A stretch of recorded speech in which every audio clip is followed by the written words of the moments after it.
Last night, the body was found at the manor, and the village whispered about secrets and fear. Now, suspicion spreads as the detective observes nervous villagers and hidden motives.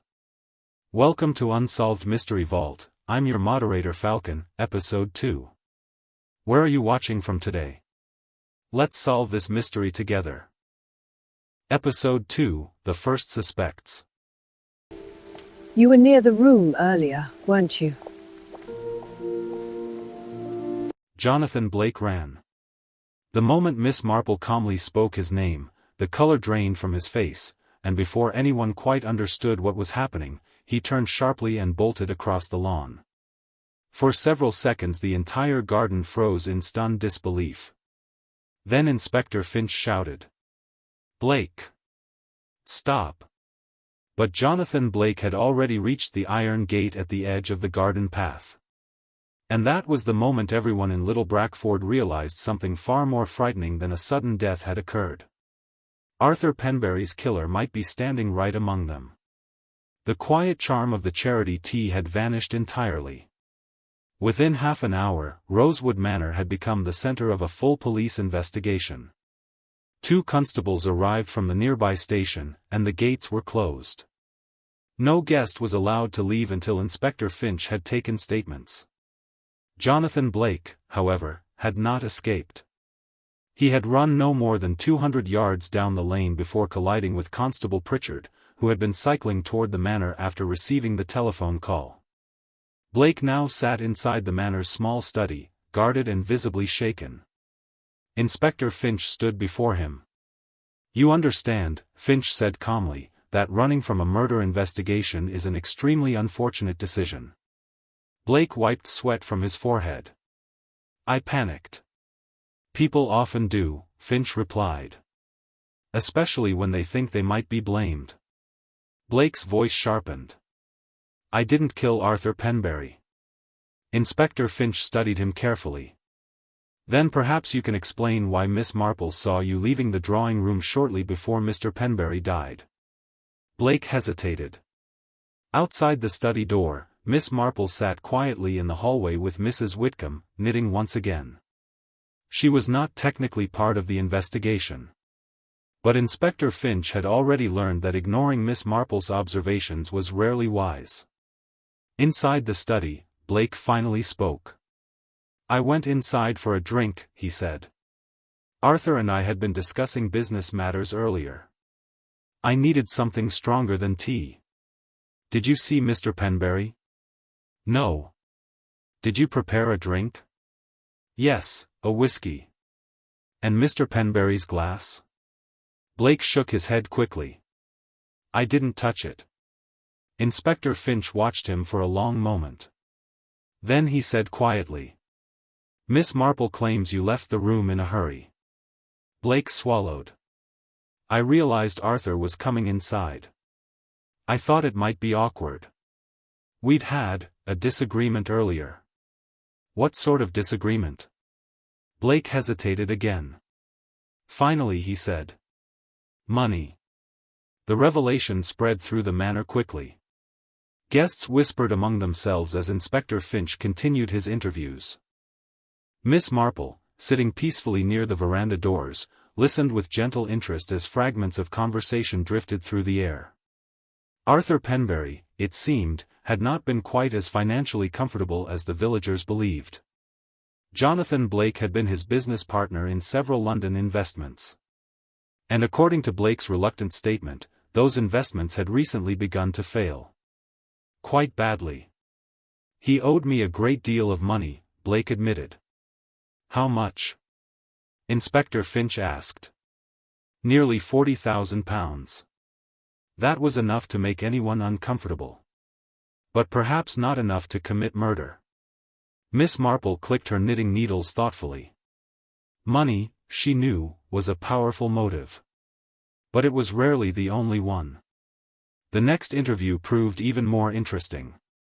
Clara Penberry sat in the morning room, her elegant composure somewhat shaken. Inspector Finch spoke gently. "Mrs. Penberry, several guests mentioned that you spoke with Dr. Hale earlier this afternoon." "Yes," she replied. Was that conversation about your husband? For the briefest moment, Clara hesitated. Miss Marple, observing quietly through the open door, noticed. Yes, Clara said finally. Arthur had not been feeling well lately. I asked Dr. Hale if he might examine him. Dr. Hale himself confirmed the conversation. But his tone was cautious. Mr. Penberry had complained of fatigue, the doctor explained. Nothing serious. Did you prescribe any medication? No. Inspector Finch leaned back slightly. You're certain of that? Quite certain. Miss Marple watched both of them closely. Clara Penberry's hands were clasped very tightly in her lap. And Dr. Hale, though calm, seemed unusually careful with his words. Curious. Meanwhile, Margaret Dalloway proved far less composed. When Inspector Finch asked about her relationship with her uncle, her voice trembled. We weren't close. Why not? Margaret hesitated. Then she said quietly. Because my uncle controlled everything. What do you mean? My inheritance, she replied. My life. He insisted I remain here at the manor rather than marry. Inspector Finch raised an eyebrow. Was there someone you wished to marry? Margaret looked away. Yes. And Mr. Penberry refused permission? He threatened to cut me out of his will. Inspector Finch made a note. Another motive. Miss Marple's knitting paused briefly. Human relationships, she reflected, often produced the strongest reasons for murder. By early evening, the atmosphere inside Rosewood Manor had grown heavy with suspicion. Inspector Finch gathered the primary suspects in the drawing room. Jonathan Blake. Clara Penberry. Dr. Leonard Hale. Margaret Dalloway. And Thomas Reed, the gardener. Each had been near the house shortly before Arthur Penberry died. Each had some connection, or tension, with the victim. But something still did not fit. Miss Marple's mind kept returning to the small details she had noticed earlier. The rose pollen. The broken glass. And Thomas Reed's strange reaction when he looked at Clara Penberry. She rose quietly and wandered toward the veranda doors. The evening air carried the soft scent of roses. Thomas Reed was standing near the garden path, staring down at the flower beds. Miss Marple approached him gently. Such beautiful roses, she remarked. Thomas nodded stiffly. Yes, miss. You've tended them for many years, I imagine. 15. Then you must know them very well. Thomas glanced at her uncertainly. Yes. Miss Marple smiled kindly. I noticed something interesting earlier today. Thomas stiffened. Oh? Yes. A smear of rose pollen inside the drawing room. The gardener's face paled slightly. Miss Marple continued softly. That struck me as rather odd. Thomas swallowed. I wouldn't know anything about that. Of course not. Miss Marple paused. But I also noticed you watching Mrs. Penberry. At that, Thomas looked sharply toward the house. Miss Marple's voice remained gentle. You seemed quite upset. For a long moment, Thomas said nothing. Then, very quietly, he muttered. You don't know what goes on in that house. Miss Marple tilted her head. Perhaps not. Thomas leaned closer, lowering his voice. But if you want the truth. He stopped suddenly. Someone had stepped onto the veranda behind them. Clara Penberry. She looked directly at Thomas. And her expression was not friendly. Thomas straightened immediately. Evening, ma'am. Clara said nothing. But the look she gave him was enough. Thomas turned and walked quickly down the garden path. Miss Marple watched him go. Then she looked back at Clara. Clara smiled politely. Such dreadful business, Miss Marple. Yes, Miss Marple said thoughtfully. Dreadful indeed. Later that night, Inspector Finch reviewed the statements in the manor library. Miss Marple sat opposite him.